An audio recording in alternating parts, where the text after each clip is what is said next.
Hello everyone, আমি Soma and Soma simple lifestyle ব্লগে সবাইকে ওয়েলকাম জানাই। তো বন্ধুরা, কেমন আছো তোমরা? আশা করছি তোমরা খুব ভালো আছো। আমিও খুব ভালো আছি।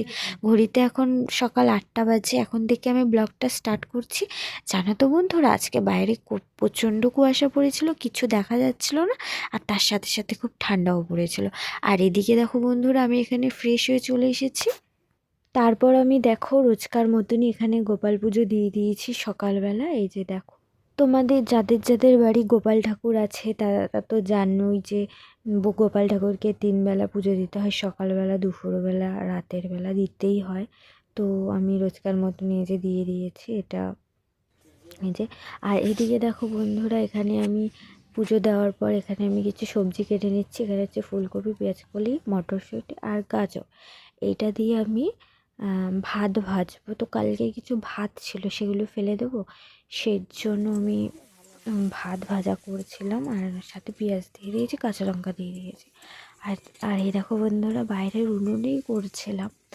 তো শীতকালে উনুনেই আমার রান্না করতে ভালো লাগে। বন্ধুরা, এখন 9টা 40 বাজে। তো এখন অনেকটাই কুয়াশা কমে গেছে, রোদ্দুরও উঠেছে। তো কিন্তু বাইরে প্রচুর ঠান্ডা। আর আমি এখানে বাইরের উনুনে ভাত ভাজা করব খাওয়ার জন্য। কদিন ধরে দেরি হয়ে যাচ্ছে, এত ঠান্ডা পড়েছে, অনেক দেরিতে ঘুম থেকে উঠছি। তো বন্ধুরা, তোমাদেরকে সকালবেলা এই জায়গাটাই দেখিয়েছিলাম। তখন দেখিয়েছিলাম প্রচুর কুয়াশা। তখন কটা বাজে? 7:30 হবে, 7:30 8টা বাজে। তো এখন 9:30 বাজে। তো দেখো, এখন পরিষ্কার হয়ে গেছে, রোদ্দুর উঠেছে বলে পরিষ্কার হয়ে গেছে। তো কদিন ধরে জানো তো অনেক কুয়াশা পড়ছে, হাঁটতেও যেতে পারছি না সকালে, এত ঠান্ডা, কুয়াশায় কিচ্ছু দেখা যাচ্ছে না। তো আর এদিকে দেখো বন্ধুরা, আমার এখানে ভাত ভাজাটা প্রায় হয়ে গেছে। এবার আমি নামিয়ে নেবো আর গরম গরম খেয়ে নেবো, কারণ ঠান্ডা হয়ে গেলে একদম ভালো লাগে না।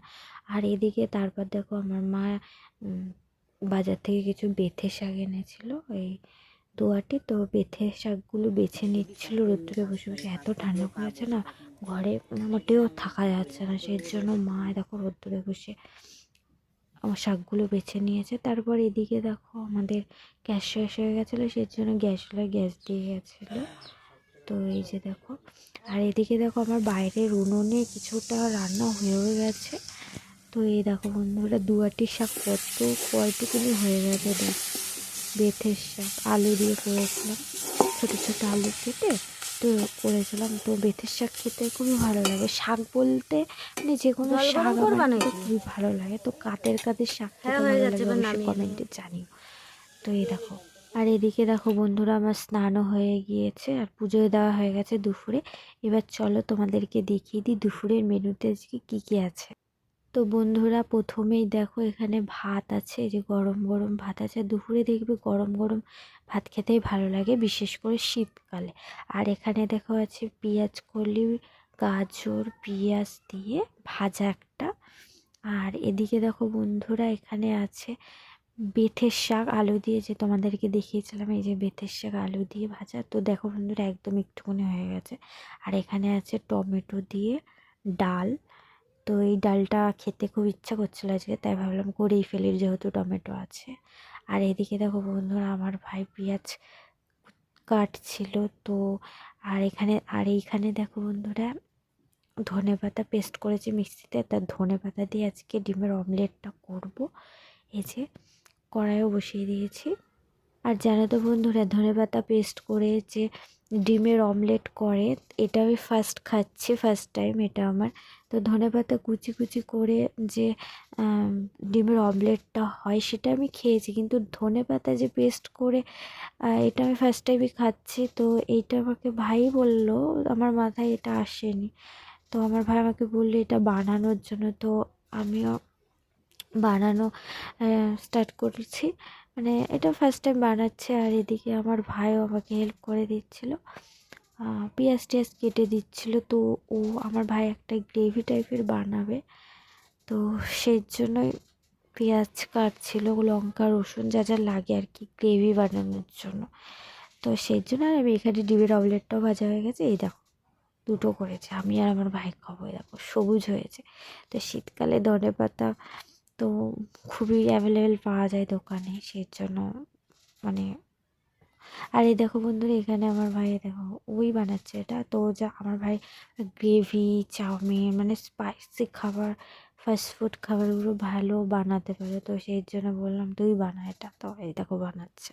তো বন্ধুরা, এখানে এই রেসিপিটা বানানোর পর আমরা দুপুরে সবাই মিলে খাওয়া দাওয়া করে ফেলেছিলাম। তো মাঝখানে আর ব্লগ শ্যুট করিনি। আর এটা দেখো একদম সন্ধ্যাবেলা, এই যে এখানে দেখো চিকেন আছে, কিছু বোনলেস চিকেন আছে, কুচি কুচি করে কেটে নিয়েছি।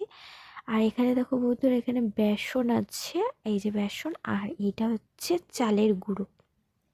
আর এখানে হচ্ছে আদা কুচি আছে, আর হচ্ছে হলুদ আছে, তারপর লঙ্কা, আমি লঙ্কা বেটে দিয়েছিলাম, তোমরা কুচি কুচি চাইলেও দিতে পারো। আর এখানে লবণ আছে, আর রসুনটা একেবারে পেস্ট করে নিয়েছিলাম।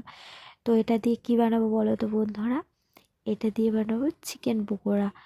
তো শীতকালে দেখবে চিকেন পকোড়া এগুলো শীতকালে বেশি খেতে ভালো লাগে আর কি, গরমকালেও খায় কিন্তু গরমকালে স্বাস্থ্যের পক্ষে তো খুব ক্ষতি।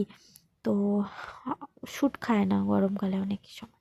তো শীতকালে দেখো বানিয়ে ফেললাম, খেতে ইচ্ছা করলো আজকে, সেই জন্য বানিয়ে ফেললাম চিকেন পকোড়া। তো বন্ধুরা, ব্লগটি আমি এখানেই শেষ করছি। ব্লগটি ভালো লাগলে অবশ্যই লাইক করো এবং কমেন্টে জানিও ব্লগটি কেমন লাগলো। আর আমার চ্যানেলটি যদি সাবস্ক্রাইব না করা থাকে তাহলে অবশ্যই সাবস্ক্রাইব করে দিও এবং আমার পাশে থেকো।